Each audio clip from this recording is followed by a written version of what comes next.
I know that's a broad I question. think it depends on the person. I do. I agree. Are you thinking about picking? That's exactly what I'm thinking. I think about my mama. You better not take her independence from her. You better not take it. Or are you going to have HE double hockey sticks? Yeah. So it depends on the person.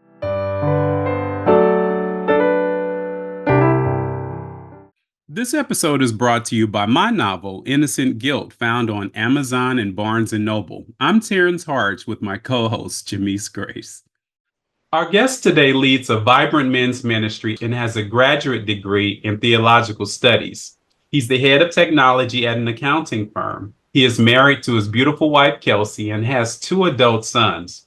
He loves pursuing God and sharing the good news. Welcome, Dario Sarmiento. Thanks for having me, Terrence. Absolutely. Thank you for being here. If, in fact, we have seniors who are still living on their own, what are some things we need to look out for? I mean, one of the things that comes to mind for me is medical appointments, making sure people have their medical appointments, get their medication. I've gone to support seniors who may have hearing issues. What are some things we need to make sure we're doing to assist seniors as they're getting older? I think they need to find activities that they enjoy, and they need people to do those things with. Right. And so I try to, with my mom and my dad, I try to find those things that they enjoy, their hobbies, their likes, their dislikes, and try and engage in those things with them. And so that they're having those memories. And I've noticed this too, is that, and I don't know how you guys see it, but they have a tendency of talking about the past a lot. They're looking back on their lives. They're looking at those memories and saying, I remember when, and while I certainly appreciate that, I'm like, so let's keep making those memories. Let's keep making those things so that, it's not just about what happened 40 years ago or 50 years ago in your life, but it's about what memories we're creating today as a family, as a unit, even for those that don't have families, because how many elderly are out there that don't have family, that have broken relationships, that don't have people around them. And I think about those people too, and where the needs are in our community. Dario, I think what you said is very significant in terms of asking about their interests and thinking about activities. I mean, because some of us can be guilty of focusing so much on the need. And Grace can actually tell you she was there for our mom. And our mom was very resistant about going to get checked out at the hospital. When something was going on. And there was a certain point where I said, I don't care what she wants. Send her, call the paramedics. And so we can get in that automatic mode of, hey, just meet their needs, just, make sure people are safe. But I guess we also need to make sure we don't lose sight of people's interests, what they want, letting them make choices for themselves. I think what you said is significant. Terrence, I like what you said about letting them make choices for themselves, because the reason it's so difficult in this stage, I believe, is because they're losing so much independence. Not just losing independence, but they are having people take care of them that they once took care of. They were taken care of. So that's a huge deal, and I really can't imagine my child taking care of me the same way I took care of him. That's a really hard pill to swallow. So trying to figure out how can I help them still feel independent? You know what I mean? Like, I know Terrence, for mom, is the driving thing. I think that really helps her feel independent.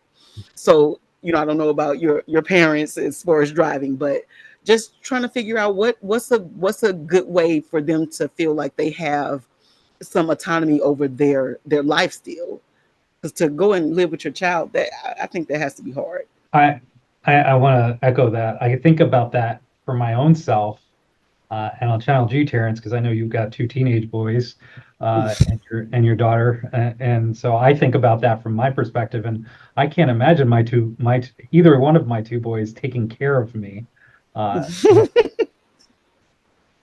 It's scary right now with my son's terrifying to think about that. Yeah. God bless them. They are wonderful boys. They are well into their moving into their adulting years and becoming young men of the world. But I kind of I'm terrified of that. But then again, I look at my parents, I'm like, look, you're not dealing with, 20 something year olds, you're dealing with, adult men, Mhm. and my sister, an adult woman who is, in her mid 40s as well, and I'm in my mid 40s. My brothers are both in their mid 50s. We're not kids. So, And and I raised two kids along the way too. So yeah, Mhm. must have I been. often when I see my senior parents, I I'm very aware of the fact that I feel as if they probably blinked and hit their 80s. I blinked and hit my 50s. Life is Yeah. just so short. And I do think that, hey, hopefully I'm sowing the right seeds, not just to get something, but hopefully I'm doing the right thing by them, because there's going to be a day that is, if I'm here, I get older as well. I need help as well. Right. And I don't do things the way I used to do them. So, whether you call it, whether folks use terminology like karma or reaping like they sow or whatever you call it, it's good to do right by people. So I had a chance to actually go visit my parents very recently within the last few days. And when I say all of my parents, I have my dad who's married to my bonus mom, so to speak. And I have my mom, and all three of my parents are in their 80s. And it's just interesting having known them my entire life. There, there are changes they go through. There are challenges. Have you run into any challenges? Oh, yes. It is a fun season in my own life. My parents are approaching 80. They're 79 and 78, and both dealing with quite a bit of health issues along the way. And it certainly made it a challenge and to re-engage in a relationship with them, and kind of the nature of the relationship changes, right, over time, and suddenly, the children become the adults, so to speak, in the room, and the caretakers to provide the support that they need as their bodies are failing them or not working quite as they used to. And so it's been an interesting journey, particularly these last couple of years. Being middle aged, I just recently hit 50 and I'm trying to round Jamise Grace's age up to 50, but she's not claiming it yet. I'm 44, so But we're gonna round up. We're gonna round That's up. a no. long Well, round. yeah. Thank you. Oh Thank you. man. Thank Oh, you very I'm much with for her. that. I just turned 46. So we'll so leave Yeah. you as the old man in the room. so clearly He's Dario is on. 46 and he doesn't even want around. He doesn't even want around yet. I see a lot going on with my parents, who are still beautiful people. And it's just interesting being this age, because not only am I looking after my parents, but I'm also looking after my kids. And my parents have strong minds, they have strong wills. Can I ask, what's been the most challenging thing that you've had to address these days?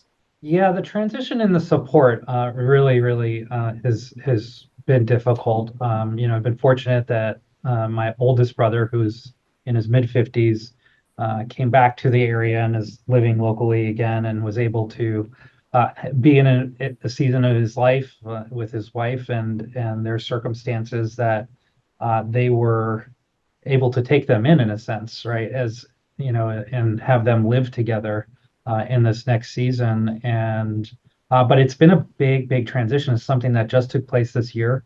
We kind of made the decision all together at the end of the year. My sister, who lives in San Diego, uh, and myself and our oldest brother kind of all came together and started talking about care issues. My father had a fall in the street and was unable to get himself up from the ground. Mm. He had gone out for something as simple as taking the trash out. Was thought he was trying to be helpful, but he has had limited mobility for some time now, and has struggled with his body just not being able to function the way it used to. And he was out there for about a half an hour before my mom, who was home alone, who is a petite woman. She's maybe about 5 foot tall, maybe 100 and something pounds, and she could not lift him off the ground. She could not help him get up. And fortunately, I would say that God sent, somebody along the way, and a younger man who was in a truck stopped, saw him on the ground, popped out of his truck and helped him up back to his feet and went along his way. I mean, it's one of those like angelic moments, right? Somebody came out of nowhere Yeah. to come and help them. But it kind of put things into perspective for them in particular. Because had my mom not been home, we wouldn't have known.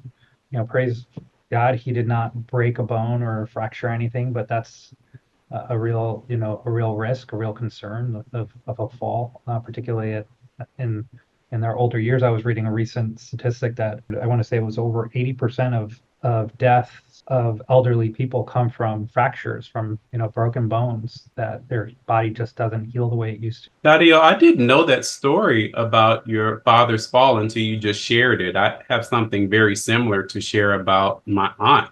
She's now deceased. She passed away last year. She was living on her own, and she had gone out, I believe, to get the mail.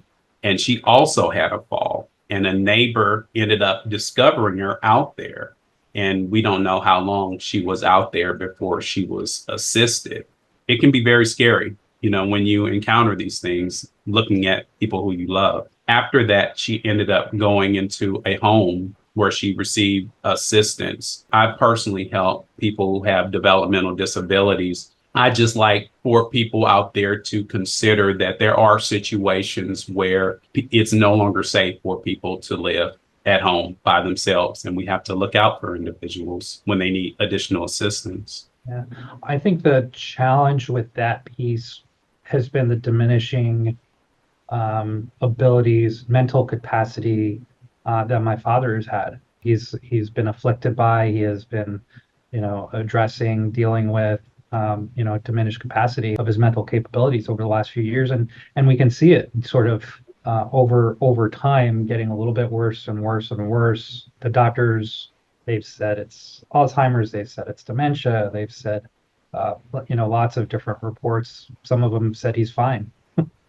which are like he's clearly not fine. It's been enough to really be challenging to have those conversations with him, because in his, kind of his mind's eye, that he still sees himself as a man that wants to care for himself and get himself around and do all the things, and doesn't want help and doesn't want anybody to take care of him, which on one hand is admirable and desirable that he's trying, but then there's the other side of it, that the reality is that you just don't have the capacity or the capability anymore to do those things. Taking out the trash is not something in the cards anymore. Yeah, that can be very difficult and scary. Was that the first thing that happened that kind of got you and your siblings to saying it's time for us to make some changes, the fall? It wasn't. They lived in a 2-story house, so he was having trouble getting up and down the stairs. And I'll actually go back even further. My 46 years, I've never known my dad to be a healthy person. In a sense, he's always had some sort of illness, sickness that has addressed. He almost died before I was born, actually. When my mom was pregnant with me, he had appendicitis. It had ruptured, ended up in the emergency room. They're like, he has minutes to live if we don't open up right now and take care of this. And my introduction into the world a few months later was my dad still recovering from appendicitis, ruptured appendix. That sort of cascaded into, my early teens. Remember my dad always being on heart medication, high cholesterol, high blood pressure, and all those things. And so when I was about 15 years old, my dad had a triple bypass, and he was about 45 years old at the time. Kind of one of those eye-opening moments, like I'm about to lose my dad. It's just amazing. We all celebrate the fact that he's still around, so many years later. He's certainly a fighter for his life. But over the last couple of years, with particularly when COVID hit, we were ultra protective of him and making sure that he did not get sick, because we knew if he got sick, it would have been certainly a very bad situation. So he has gotten COVID a couple of times, but fortunately it was kind of the lighter version of it. But those things really kind of kept our eyes open to where is he at, what's he doing. He had a couple of really nasty bouts, sicknesses over a few years. We were paying more and more attention to him, to the point where he was struggling to get up and down the stairs at his house. And we're like, you can't live here anymore. There's one, 3 sets of stairs, one long one, 2 shorter ones, and you've fallen, and this is not a good situation. So they actually sold their house and moved into a 1-story house. And it certainly helped. It got him more mobile around the house. Before that step happened, like what are some of the things that you all did to try to keep them independent, but also keep them safe as well? Yeah. Well, getting them into the 1-story house was a big first step. Let me switch to my mom. My mom has started to struggle with her eyesight, dealing with book cataracts and what's the other one? Glaucoma. And so those became an issue. So her eyesight became an issue. And so anytime my mom would get sick or have issues, my father would kind of get off kilter because he wasn't able to fully take care of himself. And so it just became this kind of tug of war between their needs. And we didn't have anybody there taking care of both of them. And we went to the doctor and actually asked the doctor, can you please provide some home support for one of the two of them, because one can't and the other one can't move. Like we're kind of in a tough situation here. And fortunately, our middle brother and myself lived close enough that we were able to kind of take turns being around and helping them out here and there. Our oldest brother had moved, like I said, moved back into town, and so there was a lot of family dynamics there that were helping. But our middle brother moved away. He's now in Florida. My work demands.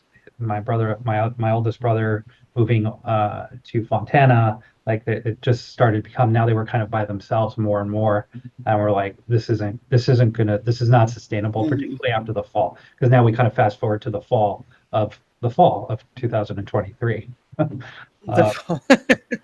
Do you feel like the dynamics between you and your siblings changed as a result of this? Like I said, I just came back from visiting my parents, and in addition to having a bonus mom, I also have some bonus siblings. Shout out to Sherry and Diane and my bonus brother, who are all taken care of, my dad and my bonus mom. They're taking them to doctor's appointments and things like that because they live in Missouri, where I'm from. Whereas I have other dialogues with my sister who lives in Texas trying to meet the needs of my mom, who's in Missouri. So it can be a lot going on when people are in different states and then they come together to kind of meet needs. Have you found that your dialogue with your siblings has changed? It definitely had to. We had to really be intentional with each other and be supportive of each other, particularly with our oldest brother. I think a lot of the conversation for him has turned into being a safe place for him to vent.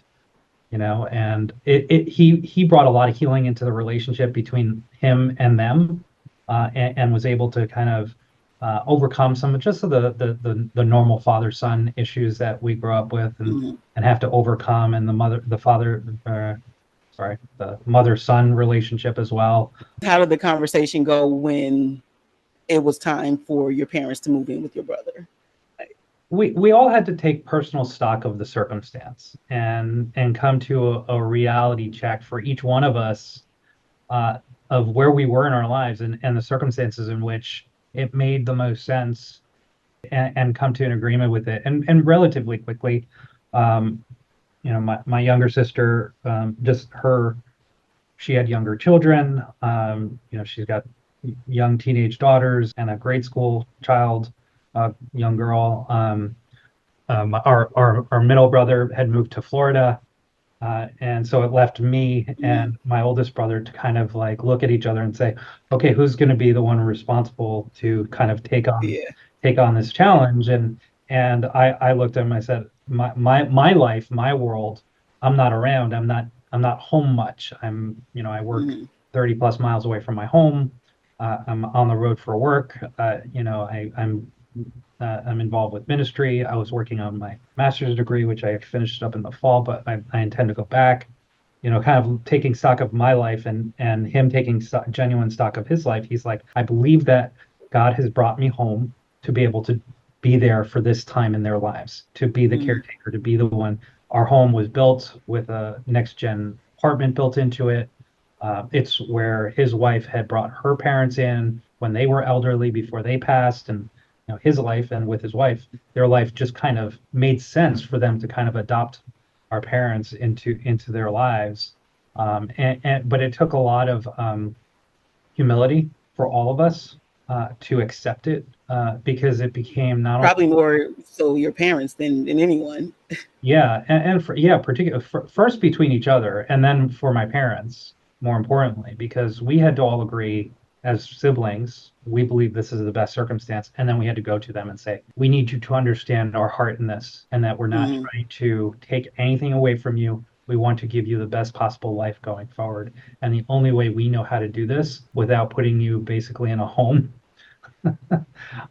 is to take advantage of this circumstance, this time and season of my oldest brother's life, to be able to care for you and help you. They resisted it first for a long time, and particular not my mom was more on board initially. She understood because she was the one that was feeling the biggest pinch. My dad was Hmm. more difficult every day. He was angry. He was frustrated. She bore the brunt of it, not intentionally necessarily all the time, but there was no filter. The filter just kind of broke loose. There was no filter. There is no filter a lot of times with my dad and what he says. And it can be hard. It sounds like, sorry to cut you off. I was just going to say, it sounds like there's a lot of personality with your dad, but I wonder if that is more of a male thing to fight against losing that independence. Do you feel like a male would be more kind of against losing their independence than a woman? I know that's a broad I question. think it depends on the person. I do. I agree. Are you thinking about picking? That's exactly what I'm thinking. I think about my mama. You better not take her independence from her. You better not take it. Or are you going to have HE double hockey sticks? Yeah. So it depends on the person. I But agree. It definitely depends on the person. But I think there's a pride and ego thing, particularly for men, and for my father in particular. Owning his own house was a big deal to him. Paying off and having his own house, it's the American dream, right? It's what he came to this Yeah. country for. My parents were first generation immigrants here, so they brought us. I was the very first one in my family born in this country. where Uh, were they from, Dario? from uh, from Colombia by way of Germany, then Spain, and then to the United States. Uh, Okay. and so I think there was a lot of pride and ego in that he needed to kind of work through and deal with. And I think it was difficult for him to accept that. Like I'm living with my son rather than I'm living in the house that I bought and that I paid for my entire life. Right. I recently was sitting next to a lady on a plane who was talking about her father, who seemed to be in latter stages of dementia, and she was bemoaning that he just wasn't the person that she knew growing up, and that it was actually very difficult to spend time with him Yeah. because she just did not recognize this individual. As a man of God, can you give us any feedback just for that person who says, you know what, why am I going through this? I talk a lot about that with my mom, because my mom will often say to me, "This is not the man I married. This is not the man I raised my children with. This is not the man that I have lived these last." They've been married now 56, 57 years. And there are moments where, to kind of be transparent, where my father has said, "Well, I'll just go live on my own and be by myself." And we look at him and we're like, you're 70 years, 78, 79 years old. You're turning 80. You're going to divorce your wife at this stage, after 57 years of marriage. And and it kind of clicks for him. And he's like, well, no, but, I'd be happier by myself. And we're like, wow. And that's difficult, for her to hear or to deal with. And it takes a lot of patience and understanding. I know that at the core of it, there's more to it. There's hurt, there's anger, there's frustration.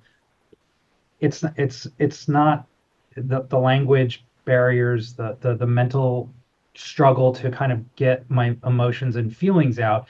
And I think that's kind of where particularly even for myself and my relationship with my father and how I have to interact with him today than it was 20 years ago. And that's a lot of where my thoughts go to when I think about my father. What was my relationship with my father when I was in my teens or in my early 20s? What sort of conversations did we have? What sort of relationship did we maintain at those times? How did I feel differently about him then, and how am I feeling about him now? And my brother has reminded me often, we need to be listening to him and be emotionally present for him uh, in those moments, and recognizing that there's something deeper down there, and being able to have those conduits, other people that can be our own listeners, right? My brother and I now have, sort of engaged in a relationship that we didn't have before, because he's sharing his feelings and his experiences with me, and having that open dialogue and open communication about his concerns, his issues with our parents. And so it's kind of opened this avenue of dialogue for us too. But it all stems from that. It's like, well, what's the deeper hurt here? What's the deeper issue that we're trying to dig at, so that we can help him process that, and help him overcome that, so that however many days left of his life that he's got, they are the happiest that they can possibly be. That his best days are before him, not behind him. Does your faith help you? Absolutely. I think faith is absolutely at the center of it all. And I've in my studies and in the lessons that I've taken over the years, one of the examples of the relationship between God the Father and us as His children, we tend to reflect our relationship with our own fathers in our relationship with God as the Father. And so I've had discussions around with pastors who had no father, that they were fatherless, and so they have a relationship with Jesus, they have a relationship with the Holy Spirit, but they struggle with the relationship with God as Father, because they didn't know what it was to be a father, or they didn't have a father figure in their life. They struggled with that, and they had to overcome that. Yeah, faith has a lot to do with that, in the way that we approach it. I think it has a lot to do with how we see God interacting with us through our parents, and the lessons that we learned from that, and how we care for them as they get older. And it is biblical, right? Not only to honor your mother and father, but also that as believers, as Christian men and women, that we are to care for the needy. We're to care for those, for the elderly, and the poor and the sick and the needy. Thank you so much for giving us all of this information. I know it's kind of personal and can be touchy, but I think it will be helpful for people in situations like this. Well, will you come back to join us sometime? I would. Thank you so much for inviting me and having me. I was so grateful to be asked to participate in this, and I've been such a fan of your guys' shows so far. And every week, I look forward to hearing the messages that you guys are bringing. You're bringing a lot of love into the world, and support, and taking on some challenging topics along the way, and just seeing the two of you and your relationship and how you guys interact, and it's just such an uplifting thing. So thank you for what you're doing. Thank you, Dario. We appreciate that. Thank you for joining us too. Yeah. And to our friends, go spread joy with a contagious smile, and a hug doesn't hurt. You never know what life you might be changing, or whose heart you might be healing. With our special guest, Dario, God bless you.